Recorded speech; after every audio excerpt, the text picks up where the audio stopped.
Hi, this is Dan from UserSpice.com, and if you've been following along, you've seen that we have set up and installed UserSpice. We've controlled some permissions and things like that.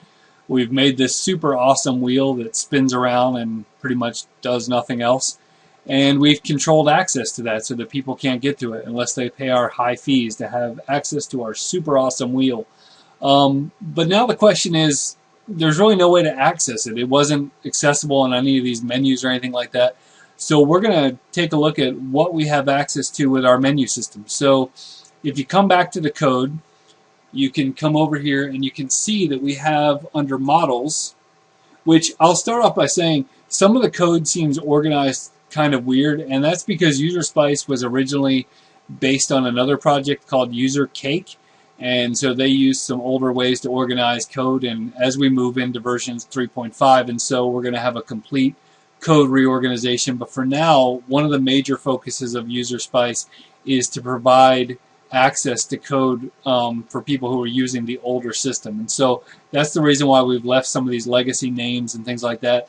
But anyway, so let's go into this top nav, and if you come into topnav.php, which is in the models folder, you'll see a couple things. You'll scroll down here and you will see this blob of green here, and the first thing you'll probably notice is that it says if the user is logged in, then you're going to give them this, and if they're not logged in, you're going to give them that. And what that is are these menus up here. You can see that I'm logged in, so I have access to account info and sign out, and if I sign out, then I have access to sign in and sign up. And so when you look here, you can see that I have access to account and log out when I'm signed in, else I have access to log in and register.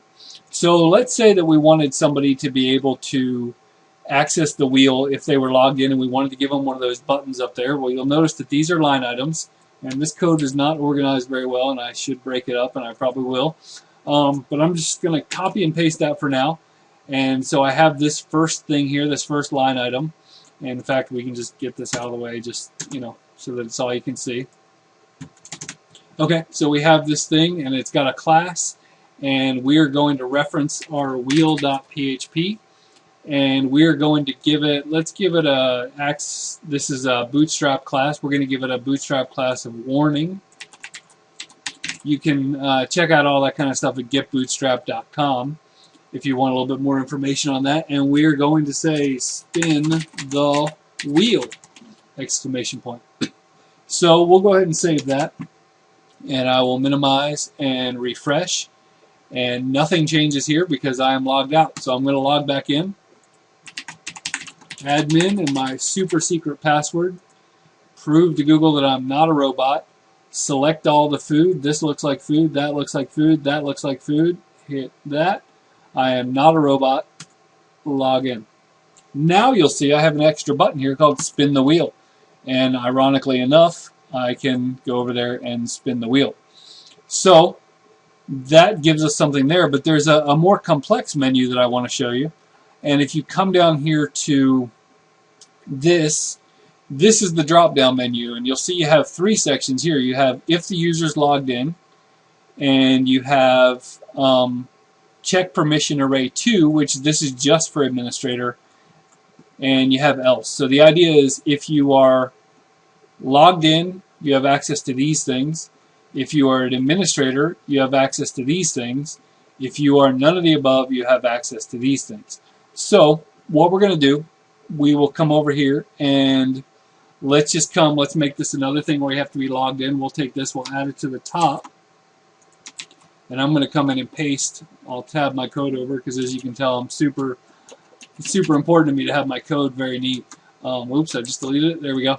Okay, it's not very neat, but that is what it's going to be. So I'm going to come in here and I'm going to change this to wheel.php.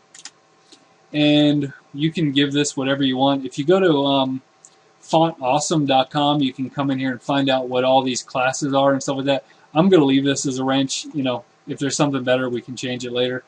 And I'm going to come in here and I'm going to say spin the wheel. And I'm going to save it. And I'm going to minimize it. And I'm going to hit refresh. And now, because I'm logged in, I have spin the wheel. Now you'll see these are just because I'm logged in. These are because I'm an administrator, so I have access to this. I can come to this page. If I was over here at the account one, I can come back over here, spin the wheel, set it on low, spin it, and we have made dynamic menus that are completely different based on who you are and in what state you are, whether you're logged in or logged out. I hope that helps. Thanks for using UserSpice.